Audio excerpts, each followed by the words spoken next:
What is going on, guys? Welcome to Greggles TV Daily.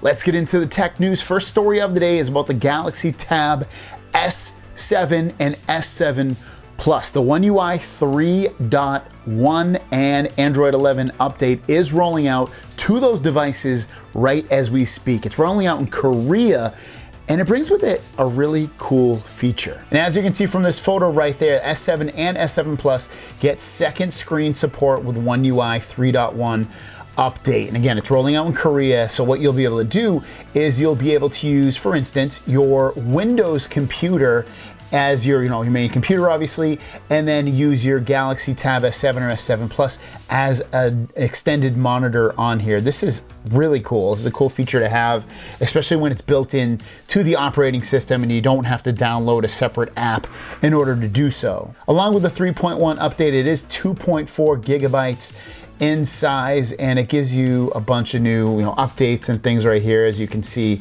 on the screen. So if you can check for the update, you might not have it yet where you live, but it is starting to roll out throughout the world. Last story of the day is about the Galaxy S21 Ultra and the battery life that people are getting with the Exynos version of that phone. There was an article written by Sam Mobile, and I'll pull up a little quote from it so that we can discuss. But if you remember, Exynos version hasn't been a loved processor throughout the world. It's really been like people that had it, a year or two ago were like, oh, come on, give me the Snapdragon. It doesn't seem to be the case this year due to increased performance, and battery life is pretty good as well. Now, this excerpt from their article is from Sam Mobile. It's been around 12 hours since I write this, and my phone is currently at 24% charge.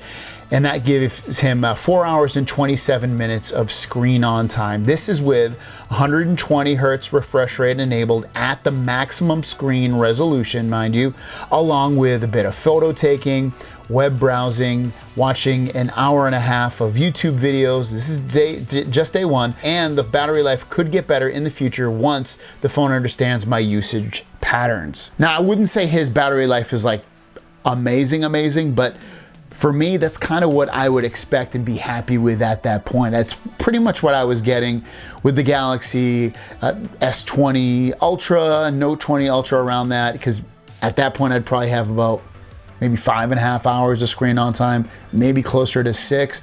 And that's kind of what I would expect, especially when I was running at a 1080p 120 hertz. It's gonna be 2K plus 120 hertz. So it's gonna, use a little bit more battery life, but it seems to be optimizing it pretty well thus far. Thanks for watching. Don't forget to subscribe. New videos every single day.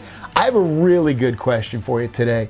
When you get your Galaxy Tab S21 Ultra, what resolution are you going to run the display at? Are you going to run it at Quad HD 60 hertz, Quad HD 120 hertz, Full HD 120 hertz, Full HD 60? What are you going to run it at? Let me know in the comments down below. I'm curious. I'm going to run mine at the full QHD plus 120 hertz. Brightness will be set. It's probably about halfway up, maybe a little bit more, especially outside. Let me know about you guys. We'll see you guys down the road. Peace.